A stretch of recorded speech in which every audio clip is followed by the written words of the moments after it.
Let's just say it how it is. Your 20s aren't just challenging, they are slipping through your fingers while you remain paralysed. By refusing to embrace amor fati, you aren't just stuck, you are rotting in a state of extended adolescence. Stop treating these years as a rehearsal and master this mindset today, or spend your 30s mourning your wasted potential. And this is exactly what we'll dive into during this video. See, you might just say that was quite extreme, but it really is a strange feeling that a lot of people have in their 20s. Not necessarily that their life is falling apart and that nothing is happening. It's just a quiet thought in the back of their minds. Why do I feel so stuck? And why is everyone else moving forward, but I am somehow just standing still? And see, the confusing part for these people is, from the outside, their life looks completely normal. You know, they're working, they're really trying, and internally it just feels like they're not progressing. They just have this constant feeling that they're behind. And sadly, the more that they think of it, it's like a loop, and the feeling just gets worse. I truly believe that one of the biggest reasons for this feeling is something we interact with every single day, and that is social media. Because whether you realise it or not, you're constantly being exposed to other people's lives, including their success, money, relationships, and most importantly, their quote-unquote perfect moments. And over time, it creates a distorted picture of reality in your mind. It starts to feel like this is how life is supposed to look. And because of that, if your life doesn't match it, you start to feel like you're doing something wrong.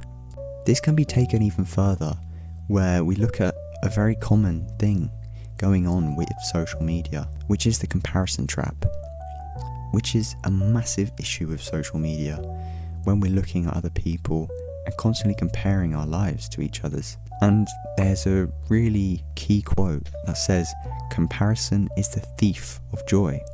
And it is true, because the moment you start measuring your life against someone else's, you just stop appreciating your own.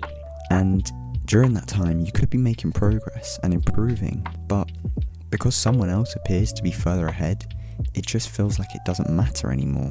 And that's where the feeling of being stuck really comes from. Not necessarily from a lack of progress, but from a constant awareness of other people's progress. This isn't just an exclusive experience. See, me personally, I've experienced things like this too, where I've compared myself to others. I've looked at, their family dynamics, their friends, the clothes they wear, the things they buy, the lives they live, all that sort of thing. And you just sort of look at it and go, I don't live my life like that. I don't, do these things, do these activities. And you start questioning that and thinking, is that how I should be living it? Am I missing out due to not doing this thing? And it can really start messing with your mind and basically start to influence your life and dictate how you live your life, which obviously, truly, you are the master of your own destiny, of your dreams. You should dictate your life. You shouldn't have what other people are doing influence how you want to live your life. Like, one specific example I have in my mind is where social media sort of was changing my mindset with what I wanted to do on my Friday evenings, Saturday evenings. I was constantly seeing friends and people a little bit older than me, and like my sister's friends and all sorts of people going out, drinking, partying on the weekend. I'm not saying don't do that. If that's the sort of thing you enjoy and you truly have a desire to do it, no one's stopping you. Have fun, but be safe, obviously. But that wasn't me. It was just seeing other people on social media do it led me to think, oh, this is what I have to do now that I'm this rough age. That isn't the case, and you shouldn't let it dictate your life. It did mine for a while, but then I truly saw through it. And once I finally realised this, yes, I felt a little bit stupid. I felt a little bit behind, because I thought, you know what, whilst I've been doing this, other people have gotten ahead of me. They've been building skills, building wealth, and it kind of annoyed me. But now it's sort of driven me to work harder in this current moment, so it's kind of a blessing, I could say. But really, the truth is, If you're someone in your 20s, the key thing I want you to take from this video is that people are on completely different timelines. Someone might succeed at 21, get a Lambo, live in a high-rise apartment, be living the life with their dream partner, but someone else might struggle during their 20s, their 30s, and they might only be successful at 40.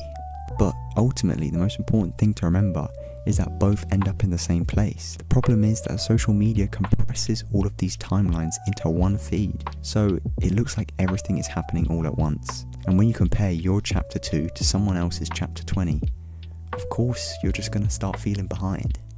Because of this, it's fair to say that the real problem isn't that you are stuck. That's just a lie. You've been told a misconception. It's really that your perspective has been distorted. You're constantly looking outward, looking and focusing on other people's lives instead of inward on your own. And when your attention is always on other people's lives, you simply lose connection to your own. So here's the solution. There's a philosophy that completely changes the way that you see your own life. It's called amor fati. It means love of your fate, not just accepting what happens to you, but instead embracing it. Even the difficult parts, the failures, setback, and especially the moments where you feel so lost. So instead of asking, why is this happening to me? With amor fati, you start asking, what can I learn from this? And that one question really can change everything. It's with this question that you shift your perspective, and every negative experience starts to contain something actually quite useful, like a lesson, redirection, or something that helps you grow, something that can shape you into who you were going to become. And when you start seeing life that way, you stop feeling stuck, because even when things aren't going your way, you're still moving forward because of how you're now looking for a lesson in every failure and setback. And it makes you start thinking, maybe you're not behind, maybe you're not stuck, maybe you're just in a part of your life that doesn't look impressive yet, and that's okay, because your path was never supposed to look like anyone else's. And the moment you stop comparing and start paying attention to your own life again, you might realize something. You were never stuck, you were just looking in the wrong direction, and all you had to do was embrace amor fati. Thank you so much for watching. If you'd like to see more videos like this, please leave a like, subscribe and comment, and I'll see you in the next.